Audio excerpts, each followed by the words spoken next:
ధనాధన్ క్రికెట్కు అంతా సిద్ధమవుతుంది. ఐపీఎల్ 2025 మార్చి 21న ఆరంభం కానుంది. టోర్నీ ఆరంభ మ్యాచ్ మే 25న ఫైనల్కు కోల్కతాలోని ఈడెన్ గార్డెన్స్ ఆతిథ్యం ఇవ్వనుంది. సాంప్రదాయం ప్రకారం డిఫెండింగ్ ఛాంపియన్ సొంత వేదికలో టోర్నీ తొలి, ఆఖరి మ్యాచ్లను నిర్వహిస్తారు. 2024లో కోల్కతా నైట్ రైడర్స్ ఐపీఎల్ టైటిల్ను గెలుచుకున్న సంగతి తెలిసిందే. క్వాలిఫైర్ 2 కూడా ఈడెన్ ఆతిథ్యం ఇవ్వనుంది. ఇక ప్లే ఆఫ్స్లో తొలి 2 మ్యాచ్లు, క్వాలిఫైయర్ 1, ఎలిమినేటర్లకు హైదరాబాద్ వేదిక కానుంది. ఐపీఎల్ పూర్తి షెడ్యూల్ను ఈ నెలలోనే విడుదలవుతుందని భావిస్తున్నారు.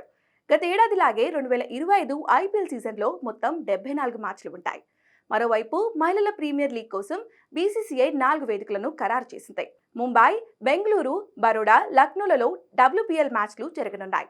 వచ్చే సీజన్ నుంచి ఐసీసీ ప్రవర్తన నియమావళిని అనుసరించనుంది. ఇక నుంచి ఐపీఎల్లో ఐసీసీ ప్రవర్తన నియమావళిని అమలు చేస్తాం. ఇప్పటి వరకు ఐపీఎల్ తన సొంత ప్రవర్తన నియమావళి ప్రకారం నడుచుకుంది అని ఓ ఐపీఎల్ పాలకవర్గ సభ్యుడు చెప్పుకొచ్చాడు.